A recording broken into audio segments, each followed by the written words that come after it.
Muy bien, muchachos, buenas tardes tengan todos ustedes.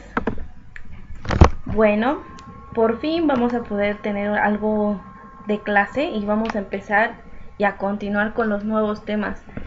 Anteriormente vimos a la parte 1.1 de nuestra unidad 1, que fue la parte administración puramente. Ok, ahora vamos a continuar con nuestra unidad 1, pero nos vamos a ir al 1.2. Muy bien, entonces nuestra unidad 1 es descripción del proceso administrativo y vamos a irnos ahora a descripción de las políticas administrativas, pero hablando específicamente ya de mantenimiento aeronáutico. Por ahí yo les dejé una tarea que era sobre el FAR 145 o la NOM 145, si ustedes bien se acuerdan. Esa norma, si ustedes se dan cuenta, es exactamente lo mismo porque es para talleres aeronáuticos. ¿Qué es lo que vamos a tener en el 1.2? Descripción del proceso de mantenimiento aeronáutico y descripción de las políticas de mantenimiento de un avión específicamente. Bueno, vamos a entrar a la descripción de las políticas administrativas del mantenimiento aeronáutico, hablando no específicamente del avión nada más. Vamos a enfocarnos que también incluyen componentes medianos, grandes, de acuerdo a lo que se esté haciendo reparación, pero que tenga que ver con una aeronave. ¿Qué vamos a ver? Descripción del proceso de mantenimiento aeronáutico va a ser el punto A. Ok, bueno. Repasando y recordando, cuando empezamos a ver historia de la administración, que estuvimos platicando, pues vimos cuáles eran los procesos, cuáles eran los pasos del proceso administrativo. Vimos que había 4 etapas principales. ¿Cuáles son? Acuérdense, pregúntense y recuerden en su cabecita. ¿Cuáles son esas etapas del procedimiento de administración? Una era la planeación, otra era el control, otra era la ejecución. Me falta uno. ¿Cuál es? Acuérdense ustedes. Bueno, entonces, ¿qué tiene que ver todo esto del procedimiento administrativo en una administración de mantenimiento de una aeronave? Pues obviamente si yo no tengo administración, pues no voy a tener un orden a la hora de hacer un mantenimiento. Es como todo y como ya hemos platicado. Vimos varios ejemplos de administración de su vida diaria que dijimos que no pueden ustedes tener una administración correcta, ya sea de sus tareas, de la casa, que su mamá es la administradora principal, del dinero, de un viaje que quieren hacer algún día. No pueden empezar sin tener un orden porque no funcionaría de manera correcta el proceso. Es como si, por ejemplo, ahorita lo que estamos viviendo, lo que está pasando, ¿qué pasaría si nosotros no tuviéramos un orden en cuál sería el proceso de cómo se tuviera que hacer el paro de todas las actividades? Empezó obviamente por actividades, dijimos, no esenciales, porque se hizo el análisis, que lo no esencial, pues obviamente era lo donde no es algo que se necesite en la vida diaria. Por ejemplo, ¿qué es no esencial? Comprar ropa no es esencial. Ir a pasear, ir a cines, eso no es esencial. Lo que sí es esencial, pues obviamente son las comidas y tener productos de la vida diaria básica, ¿no? Entonces, ese es un ejemplo de que tuvieron que llevar un proceso administrativo muy específico para poder lograr lo que se está haciendo ahorita. Bueno, regresando, mantenimiento y disponibilidad. ¿Qué es eso de disponibilidad? ¿Qué es lo que yo tengo acceso para poder hacer un mantenimiento?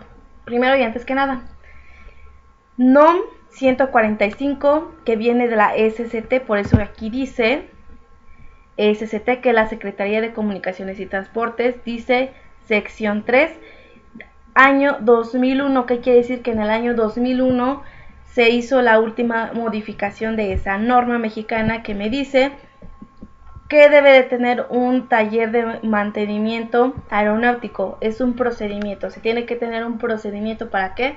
Para tener un orden. ¿Cuáles son esas partes básicas que yo debo tener para decir que tengo disponible o que puedo tener una disponibilidad accesible para un taller aeronáutico? Muchísimas cosas, si ustedes saben, y tiene que haber un orden. Entonces, si ustedes vieron el manual, tiene varios incisos donde te dice por dónde tienes que empezar y tiene un vocabulario para que sepas de qué es lo que se está refiriendo. ¿De dónde viene esa norma? También ya se los había platicado. La norma viene del FAR 145 de la FAA, que es la normativa estadounidense, y del JAR parte 145, que es lo mismo, pero esta es la parte europea. En Europa a las leyes aeronáuticas se les llama HARS, y en Estados Unidos se les llama FAR, y en México son las NOMS. Entonces así es como nosotros nos legislamos en la parte aeronáutica. ¿Cuándo aplica un HARS 145 en México? Pues obviamente si yo compro un avión en Europa, ¿cuáles son los aviones que tengo en Europa? Los Airbus. ¿Cuáles son los aviones que están en Estados Unidos que si yo compro uno aplica? Los Cessna, los Boeing. Entonces, si ustedes se dan cuenta, las aerolíneas tienen una gama diferente de aviones donde aplica la normativa. Pero entonces, si ellos tienen sus normas, ¿por qué en México tenemos una? ¿Por qué? Porque yo aquí estoy haciendo, tengo la necesidad de que si un día se para un avión aquí en la ciudad, ¿qué pasa? Yo necesito mecánicos que lo atiendan de manera rápida. Ya les había platicado, mientras más se detenga un avión, pues obviamente es pérdida de dinero. Entonces, ¿qué pasa? Yo necesito una norma que me ayude a tener un taller de acuerdo a las normativas de estos países para poder tener la disponibilidad aquí en el país de que se pueda hacer reparación de una aeronave o de un componente. ¿Cuál creen ustedes que es el componente más importante de un avión? Piensen en el avión, en su unidad. Tiene diferentes componentes, tiene la estructura, por ahí ya habíamos discutido esto, tiene alas, tiene el empenaje que es la cola, tiene los motores, tiene el tren de aterrizaje. El componente sin el cual de plano no tendría nada serían los motores. En México tenemos un taller específico en Mexicana de Aviación que hace mantenimiento de motores. Entonces está normado por el NOM 145 que viene y ha agarrado partes de estas dos normativas para poder hacer el mantenimiento de ese motor. Igual depende de dónde venga ese motor, va a ser la norma que va a aplicar. Ok, ¿qué es a todo esto mantenimiento? Si ustedes también se fijaron, si alguien fue muy curioso y se puso a leer un poquito de la NOM, ¿qué es mantenimiento? Cualquier acción o combinación de acciones que implican inspección, reparación, alteración o corrección de algún daño que tengan dentro de la aeronave o dentro de un componente. Aquí ponemos, por ejemplo, tengo aquí un técnico que está revisando un motor y que puede hacer ahí el revisar si hay alguna alteración, revisar si hay algún seguro, un tornillo que está mal, hay que corregirlo. Desde el tornillo más mínimo hasta el alambrito que ustedes ven que es de frenado, todo va de acuerdo a la normativa de la NOM 145 y de acuerdo a los manuales del fabricante. Entonces, todo está normado y todo tiene que tener un manual disponible para poder hacerle mantenimiento de manera correcta. Eso es el mantenimiento. Acción o combinación de acciones para inspeccionar, reparar o alterar y corregir en el caso de como sea necesario. Ok, ¿dónde hago todo esto yo? En un taller aeronáutico. ¿Qué es un taller aeronáutico? Una instalación destinada a mantenimiento o reparación, o lo mismo que ya habíamos dicho que es una alteración o una corrección, de los componentes que incluyen accesorios, sistemas y partes, así como la fabricación o ensamblaje. Aguas, no todos los talleres aeronáuticos hacen fabricación, solamente algunos. Para poder hacer fabricación de cualquier parte del avión deben de tener un certificado, que es el certificado tipo, que es un permiso que te da la autoridad aquí en México para poder hacer fabricación. Ese certificado viene también de acuerdo a la normativa que dice la parte en el manual de mantenimiento del fabricante, y el fabricante también tiene que autorizar que se pueda hacer la fabricación de esas partes aquí en México. Si el fabricante no lo autoriza, no se puede hacer. Entonces, solamente algunos talleres cumplen con ese rubro y solamente pueden fabricar partes muy específicas. No puede ser que, por ejemplo, no sé, que un taller diga, yo quiero fabricar un flap. No lo puede hacer si no tiene un permiso muy específico, porque un flap es una superficie de control primaria y es bien importante. Entonces, pues hay que tener cuidado con qué sí se puede y con qué no se puede. Algunos son bien vivos, por ejemplo, los talleres, si ustedes desafortunadamente ahorita ya no les tocó prácticas, pero esperemos después les vuelva a tocar. Cuando estén por ahí en prácticas, o si es que ya lo vivieron, Hay muchos vivos que dicen, ay, mira, se rompió esta parte del asiento, ¿no? Una parte muy simple. Dicen, es un asiento, no es nada esencial del avión. Y ahí nos falta el vivo que dice, pues pégale una cinta o fabrícale una partecita, ¿no? Algo que no se le vea. Pero no, eso está incurriendo en una falta. ¿Por qué? Porque esa partecita está normada y en el manual te dice específicamente cómo debes de repararla o qué es lo que tienes que hacer en caso de que se rompa o en caso de que ya no esté bien. Mucha gente cree que por ser cosas muy simples de plástico, una tela, por ser cosas de ese tipo, en un avión se puede reparar sin ningún problema, pero no es cierto. Todo lleva una normativa y lleva un porqué. Tengan mucho cuidado cuando, si vuelven a entrar a trabajar o si quieren trabajar en este medio, no vayan a hacer nada sin especificación. A menos de que les digan, aquí está el documento que sí lo puedes hacer así. Papelito siempre dice la verdad, entonces siempre que les den algo en mano de cómo se tiene que hacer, ¿va? Ok. Bueno, para entrar en la parte de talleres de mantenimiento, les traje un video. Bueno, traje no, se los pongo aquí. Que habla sobre el taller de mantenimiento más grande, de los más padres, que es el de Emiratos Árabes, el de los aviones A380. Este es uno de los pocos talleres de mantenimiento que cumplen con toda la normativa completita. Y dice algo muy peculiar, que ahí vas a encontrar cualquier parte que necesites. Ahorita quiero que lo vean y ahorita les platico un poquito más de eso. Un avión normal vuela más de 4 millones de kilómetros al año. Eso supone 5 viajes de ida y vuelta a la Luna. Y sin embargo, todos esperamos que nunca se estropeen. Para mantener estas máquinas en el aire, hace falta un servicio de taller que no se parece a nada que conozcan. Así que, ¿cómo lo hacen?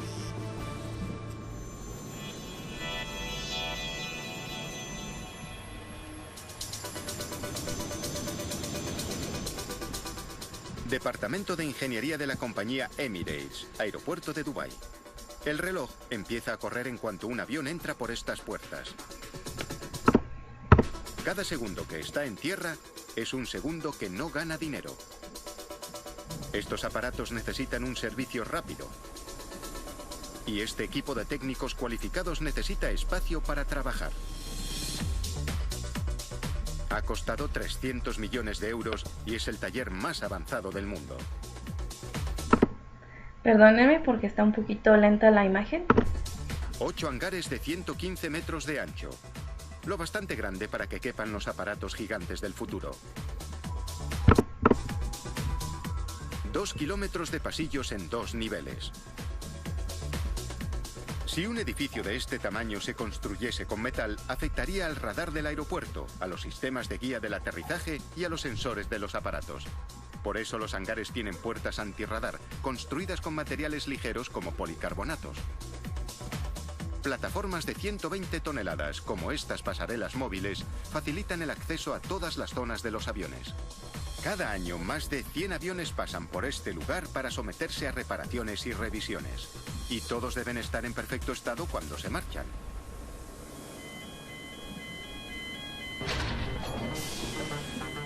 Cada 6 años, un aparato pasa una revisión total, conocida como 8C Check. Consiste en bastante más que en hinchar los neumáticos y comprobar el aceite. Y para ello los ingenieros necesitan tener acceso hasta al último milímetro del avión. Y ahí entran en acción las pesadas pasarelas. Al igual que nuestros coches deben pasar una revisión obligatoria, los aviones de pasajeros también necesitan recibir un visto bueno para volar. Para asegurarse de que pueden hacerlo, aquí deshacen literalmente el avión en pedazos. Estos técnicos pueden tardar más de un mes en desmontar un avión y volver a montarlo. Desmontan los asientos, las alfombras, los lavabos, el aire acondicionado, las luces, los compartimentos para el equipaje y los paneles de las paredes, hasta que solo queda el metal desnudo. El Departamento de Ingeniería de Emirates debe tener capacidad para encargarse de cualquier tarea, desde daños menores en las alas hasta reparaciones importantes en el sistema de navegación y de radar. Algunos de los trabajos más vitales que realizan aquí se concentran en el mantenimiento y reparación del motor. Cada 3.500 vuelos hay que desmontar los motores de las alas y aplicarles un tratamiento completo. En un jet con turboventilador como este, las piezas móviles pueden girar hasta 10.000 veces por minuto. de modo que cada componente debe ser inspeccionado regularmente en busca de señales de desgaste o avería. Aunque un defecto no sea peligroso, puede reducir la eficacia, algo que resulta muy caro. Para las reparaciones serias hacen falta recambios. No hay tiempo para esperar la entrega de los pedidos, así que aquí suelen tener recambios a mano. Este es el departamento de piezas. Es como un catálogo para los ingenieros de aviación. 40 filas de estantes, de más de 13 metros de altura, donde se apilan todos los componentes que puede necesitar un avión de la flota de Emirates. Se escoge una pieza, se cubre el formulario y se deja su entrega en manos del encargado del almacén. En estas estanterías hay más de 100.000 cajas de cartón. Todas ellas tienen un código registrado en la base de datos. Por eso hasta la pieza más rara aparece en segundos. El almacenista coge la pieza, anota el pedido y la entrega en el mostrador. A partir de ahí, la pieza viajará hasta uno de los talleres, ya sea en un carrito o en bicicleta express. De modo que entre el diagnóstico del problema y la entrega de la pieza pasan menos de 10 minutos. En casos importantes como en una revisión C-Check, el ritmo debe ser un poco más lento. Una vez desmontado el aparato, se escanea cada centímetro del chasis en busca de señales de fatiga en el metal. Los ingenieros colocan sensores en el revestimiento del aparato para buscar defectos. En el análisis tecnológico, se encargan de comprobar la pantalla de datos y de codificar las vibraciones. Y en el menos tecnológico, golpean el avión con un martillo. Cualquier defecto en el fuselaje producirá vibraciones desiguales, que aparecerán como picos en el escáner portátil. Es un proceso laborioso, pero la más mínima fisura podría provocar un fallo estructural catastrófico. Si a estos hombres no les gusta el aspecto de algo, pueden deshacerse de trozos enteros del aparato. El fuselaje de este aparato ha recibido el visto bueno, pero todavía pasarán semanas hasta que recupere sus asientos y vuele hacia el cielo. Cuando esté en el aire, volará hasta 16 horas al día, 360 días al año. Mantener estos descomunales aviones en el aire significa proteger las vidas de más de 22 millones de personas. Eso es mucha gente. Y para eso hace falta un pedazo de garaje. Bueno, chavos,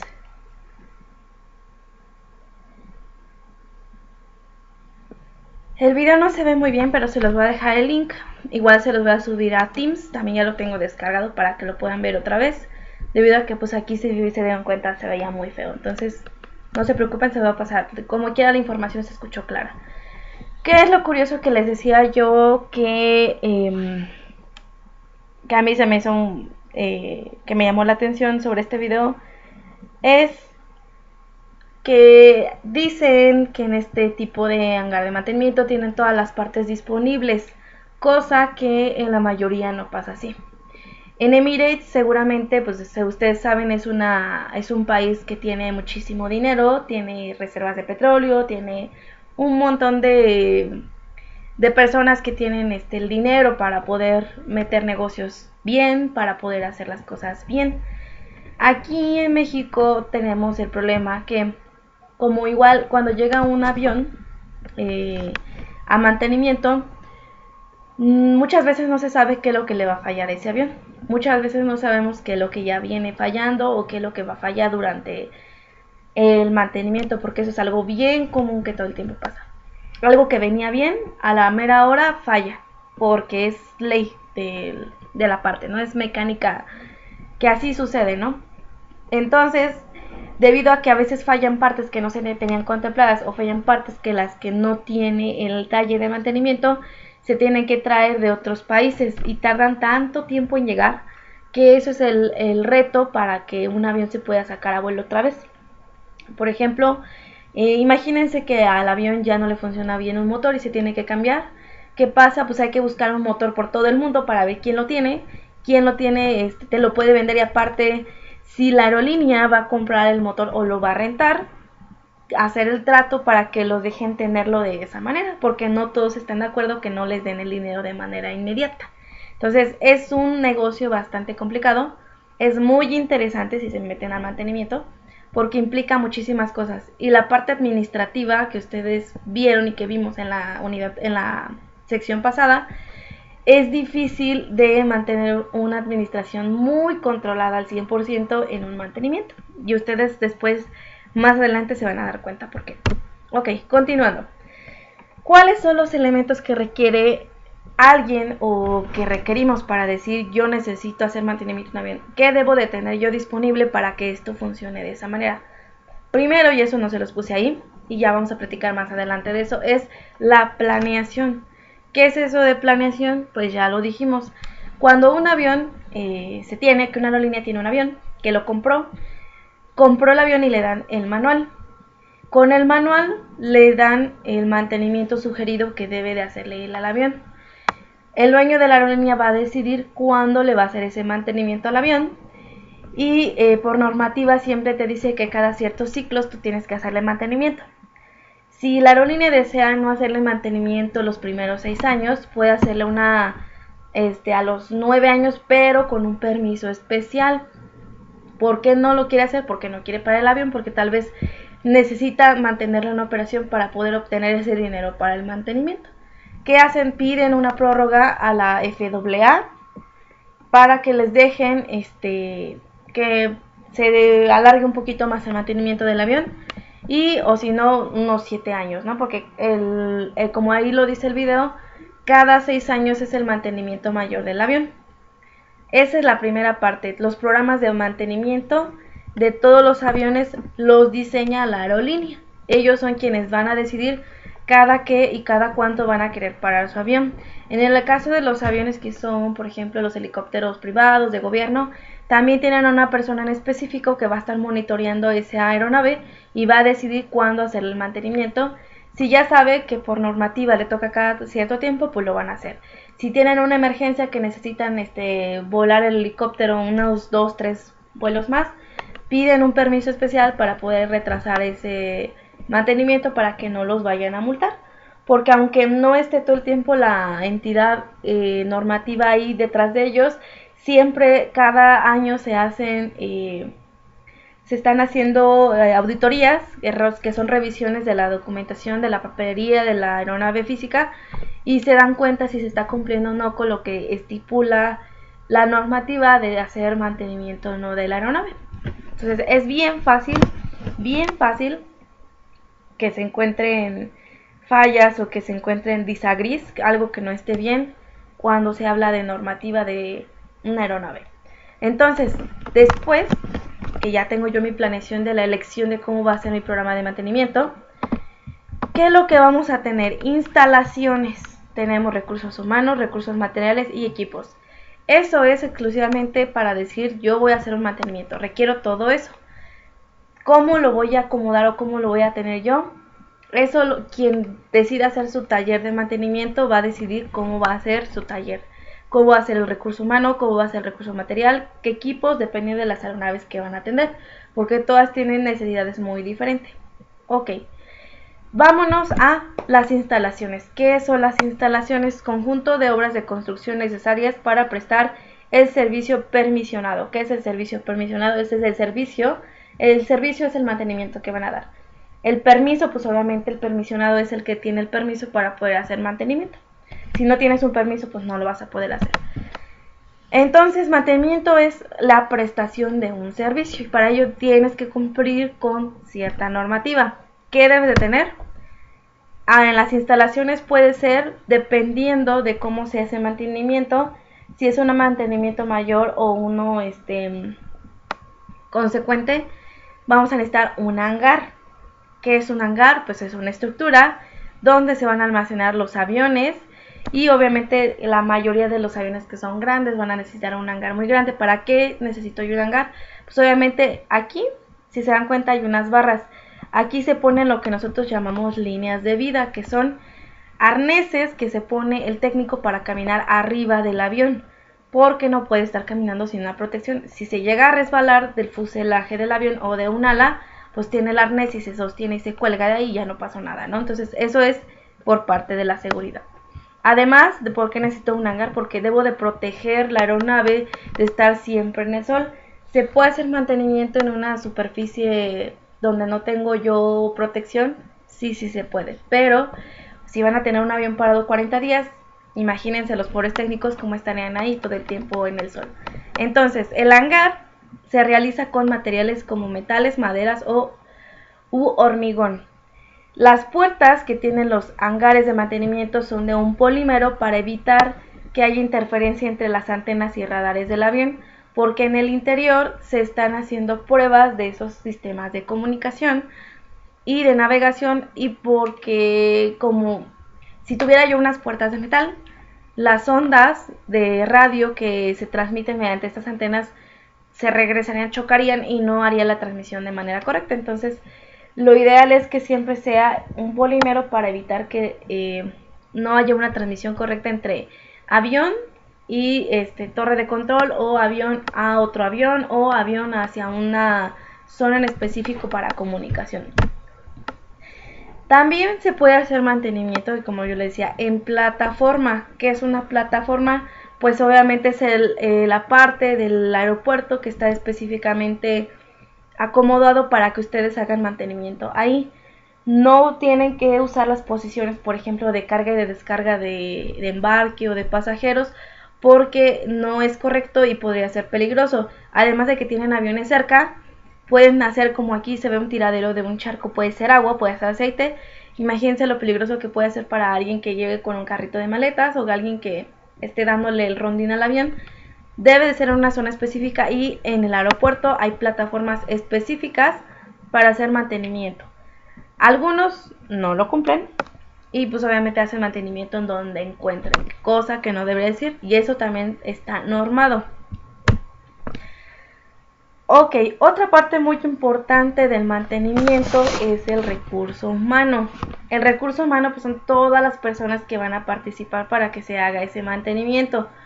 ¿Cuáles son las cualidades que debe de tener una persona que debe de estar dentro de un hangar de mantenimiento? Pues tenemos diferentes perspectivas de acuerdo a lo que se necesite. Debe ser persona que esté capacitado de acuerdo a la normativa aeronáutica, quien vaya a tocar el avión, y deben de contar con una licencia. Ustedes ya conocen sobre esa licencia, ya ustedes les han platicado, y si ustedes terminan de manera exitosa su escuela y quieren seguir por este camino, pueden sacar esa licencia. Pero no todas las personas que trabajan en un hangar de mantenimiento van a tener licencia. Tenemos otras personas que están en otros departamentos que van a ayudar a que se haga la actividad de manera completa y correcta. Son partes que nosotros llamamos de soporte al mantenimiento. La actividad principal dentro del hangar pues obviamente va a ser el mantenimiento, pero yo necesito de muchísimas otras cosas más para que se lleve a cabo de manera correcta. ¿Cuáles son esas actividades? El reclutamiento, la parte financiera, los recursos materiales, la planeación y la producción. ¿Cómo voy a empezar a tener yo un hangar? Pues obviamente necesito reclutamiento. Entonces tengo la parte de las oficinas de recursos humanos, que son los que se van a hacer cargo de estar haciendo reclutamiento de personas. Necesito yo quien administre el dinero, porque puede pasar y pasa que mucha gente piensa, ay, hay dinero, compra, pero no, debe de administrarse de manera correcta, porque si no, los salarios no se van a pagar de manera correcta, no se van a pagar tampoco puntuales, a lo mejor hasta ni van a, puede pasar que algunas aerolíneas no pagan luego el mantenimiento y se les hacen créditos y a veces no pagan puntuales. Entonces, si no hay alguien que esté cuidando quien esté pagando de manera puntual, pues obviamente va a ser un caos, ¿no? Entonces, bien importante la parte financiera. Recursos materiales, pues obviamente necesitamos material para el avión. Tiene que haber alguien que lo administre y que se haga cargo de él, guardándolo en un almacén hasta que se requiere y se necesite para poderlo trabajar en el taller. La parte de planeación, que son los que se encargan de verificar qué mantenimiento se va a hacer en la aeronave, qué avión va a llegar, qué mantenimiento se le va a hacer, y revisar que no se vaya a pasar ningún documento oficial, ya sea órdenes de ingeniería que vienen por parte de la aerolínea, que sean directivas de aeronavegabilidad que vienen por parte de la entidad, o si por ahí tuvimos algún accidente con el avión, que alguna parte ya sabemos que siempre falla y hay que cambiarla, verificar que esté el documento de esa parte. ¿Cuál puede ser una directiva que se mande por parte de la entidad? Por ejemplo, en el avión que ustedes, ya creo que les había platicado, el 737 MAX, el avión que estuvo volando poco, que tiene muy poquito que salió ese avión, y hubo 2 aviones que se estrellaron debido a que falló un componente electrónico, y ese componente falló debido a que pues, obviamente estaba mal programado, y se dieron cuenta porque hubo los 2 accidentes del avión. El avión lo tuvieron que parar porque hubo muchísimas muertes debido a eso, y pues obviamente la empresa está siendo investigada porque se hizo un mal trabajo de diseño. Eso mandan una directiva y a todos esos aviones los pararon, y si alguno estuviera en un hangar de mantenimiento tenía que haber llegado ese documento que te dijera qué tenías que hacer, y obviamente el mantenimiento ya tendría que saber qué es lo que se va a hacer. Entonces la parte de planeación es el control de toda esa documentación y papelería para poder hacer el mantenimiento. Y al final tenemos la parte de producción, que es la parte de obviamente mecánicos. La parte que les tocaría a ustedes, en este caso si se van por ese camino, que es la parte de ya meterle mano al avión y ahora sí hacer la reparación. Producción le llamamos mantenimiento, pues obviamente son los que se encargan de toda la parte, toda la chamba fuerte en el aeronave. Entonces, si se fijan, un taller de mantenimiento no solamente son técnicos, es un mundo que necesita bastante gente para que pueda funcionar de manera correcta. Si uno de esos no funciona bien, ¿ustedes qué creen que va a pasar? Que la parte de mantenimiento no va a funcionar bien. Entonces es bien importante que todos trabajen en conjunto como equipo y en una unión, que sabemos que el objetivo de todos es lograr un mantenimiento con calidad y en tiempo.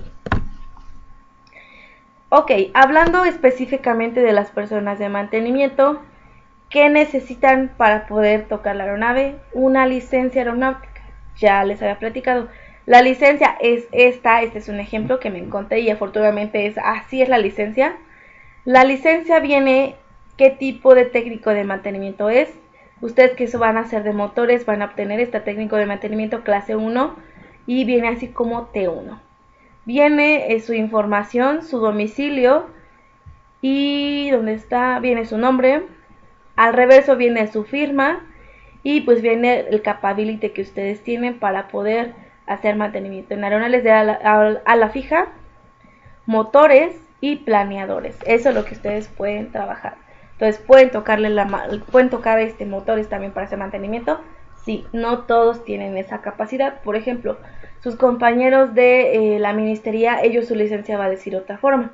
No va a decir esto y no van a tener la capacidad para tocar ni motores, ni planeadores, ni aeronaves de ala fija. Bueno, aeronaves de ala fija sí, pero motores no. Ellos va a cambiar bastante la licencia. ¿Qué es una licencia? Es un documento oficial otorgado por la DGAC, bueno, no es DGAC ya, perdón, la FAC, la Autoridad Aeronáutica al personal técnico aeronáutico. Perdónme por ese mensaje que está saliendo a cada rato. Ella es necesaria para poder desarrollar las labores especificadas en el mismo. Entonces, si ustedes no tienen ese documento oficial, no pueden estar en una aeronave trabajando. Ese documento es bien valioso, no cualquiera lo puede obtener, ustedes son de los pocos que pueden sacarlo. No es tan barato tal vez, a ustedes no sé si les vayan a hacer ahí algún descuento. El examen médico también se tiene que pagar, no es tampoco tan barato, se tiene que estar renovando y hay que estarse actualizando para que su licencia no se dé de baja. Si se fijan, por aquí tiene la vigencia. No, creo que no tiene. Sí, aquí está, la vigencia de... No es cierto, esta es cuando la sacó. 2006. En 2009 esta licencia ya está dada de baja, ya no sirve. Porque tiene la vigencia de cada 3 años. Entonces hay que sacarla cada 3 años para poder seguir trabajando en mantenimiento. Ok, otra parte bien importante de la parte de mantenimiento son los recursos materiales. ¿Qué son los recursos materiales? Pues el manejo de partes de la aeronave. Necesitamos nosotros descripción o referencia del procedimiento para poder manejar estas partes, tenerlas guardadas, etiquetarlas, preservarlas y también ver cómo vamos a trabajar esta parte dentro del hangar, porque no es nada más, no se trata nada más, por ejemplo, si ustedes bajan un asiento, lo bajo y ahí lo dejo, no. Tiene que haber un orden para poder mantener esa parte bien identificada de la aeronave. ¿Qué es lo que van a hacer? Tienen que buscar la referencia en el manual, cómo lo van a remover. Cuando lo bajen, tienen que ponerle una etiqueta de identificación donde firman quién removió esa parte. Tienen que dejarlo preservado en el caso que aplique. ¿Qué es eso de la preservación? La preservación es dejar un componente desconectado o removido y que esté cubierto con algún, en el caso que, por ejemplo, en el motor necesita sílica, necesita unos costalitos de sílica para absorber la humedad y se tapa el motor para que no le vaya a entrar agua y pues obviamente no vaya a haber contaminación dentro del motor. Eso es para ese caso en específico. Los asientos únicamente hay que ponerle una funda, dejarlo en un lugar donde no vaya a haber humedad, mantenerlo bien, que no vaya a mojarse tampoco, que esté limpio y pues a la hora de subirlo después nada más van, le quitan la funda, le quitan la etiqueta de identificación hasta que ya esté instalado y firmado por el inspector. Entonces, si se dan cuenta, es un procedimiento bastante largo porque hay que estar cuidando siempre qué es lo que se está haciendo en un avión. No es tan fácil. Igual, si yo voy a tener un componente en el almacén, debo de tener un control porque hay ciertos componentes que tienen caducidad. Los sellos, O-rings o los empaques, como ustedes le quieran llamar, o las bridas, tienen caducidad. Si esas bridas ya no se utilizaron y alguien va ahí y la instala al motor, eso es caer en una desviación de la normativa. ¿Por qué? Porque estoy poniendo en peligro el funcionamiento correcto de la aeronave. Entonces, debo de fijarme bien que ese componente no esté caducado. ¿Cómo debo de almacenarlo? Pues obviamente debo de tener un listado y el control. ¿Para qué? Pues para eso justamente. También debo de tener equipos y herramientas especiales. Los equipos y herramientas especiales, ahorita vamos a platicar de ello, pero igual depende de cada equipo. Debo de tener yo bien identificado en el almacén y un control ya sea en computadora o en algún otro sistema que me diga qué partes tengo disponibles, cuántas, de qué nueva parte, de qué guión, todo. Entonces, si se fijan, es muchísimo trabajo tener un hangar de mantenimiento. No nada más se trata de, pongo un taller y se acabó. No, debo de saber yo qué control tengo en el almacén, qué tornillos tengo, cuántos tornillos tengo, de qué números son, qué guión son, de qué fabricantes son, cuándo tengo que volver a meter al almacén, porque cada que se hace que se baje ese mínimo del almacén, por ejemplo, que yo siempre debo de tener 100 y después tengo 20, es una alerta, debo de tener algo que me alerte, que me diga ya se te van a acabar, para poder mandar la señal de que tengo que volver a comprar mis tornillos. En la parte de los equipos es bien importante también tener un control, porque todas las herramientas de precisión necesitan una calibración y la calibración es auditable también por la entidad normativa. ¿Cuáles son esas herramientas que necesitan, por ejemplo, que se estén calibrando? Aquí les puse los gatos de una aeronave. Los gatos llevan aquí un dinamómetro que me ayudan a checar la presión que estoy cargando yo en libras del avión. Si yo me paso del permitido que me dice el manual, puede pasar que el avión se me vaya a un lado y que se clave este gato aquí. Estos son los gatos con los que se sostienen los aviones cuando van a hacer este chequeo del tren o que se vaya a remover el tren de aterrizaje. Si se fijan, son herramientas que se ven muy simples, pero son muy delicadas. Otra herramienta que es muy delicada son los vernier. Sí, los vernier, ¿por qué? Se van a calibrar también. Si no está bien calibrado, ¿qué pasa? Que puedo hacer yo mediciones erróneas. Ya pasó una vez que se hicieron mediciones de una aeronave de diferentes partes del fuselaje, de la parte de la cabina, del interior, de láminas, que se hicieron con un vernier que estaba vencido.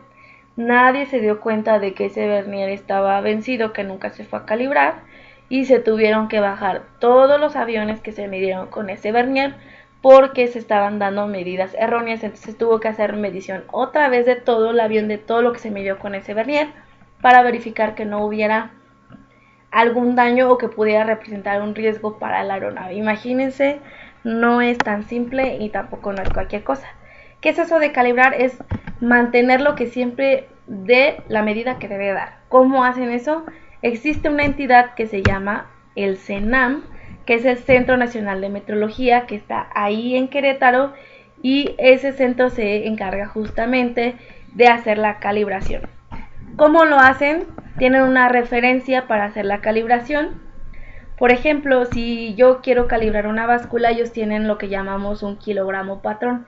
Ese patrón de kilogramo es la referencia para decir esto deben de pesar todas las básculas.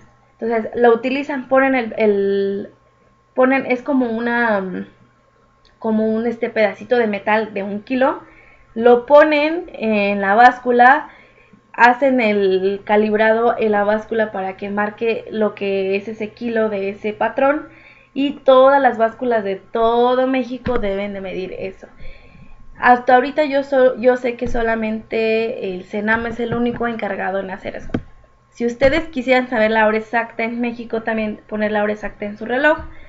El único que tiene la hora exacta es el CENAM. Si ustedes buscan en internet hora CENAM, les va a aparecer la hora real de la Ciudad de México para poder tener como la sincronía real de qué hora es. Y ellos son los que se encargan de hacer la calibración de todos los equipos, hablando de medidas de peso, de distancia, de temperaturas, de luminosidad, de todo eso se tiene que tener calibrado los equipos.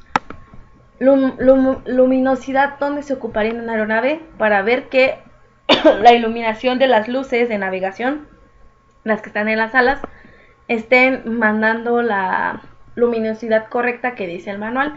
Si hay un medidor de intensidad luminosa para saber que está haciendo la iluminación de manera correcta. Y bueno, chavos, dejamos hasta ahí ahorita, y ahorita continúo para que tengan una pausa y terminen de ver el siguiente video de la siguiente parte de nuestro inciso 1.2 en la parte A.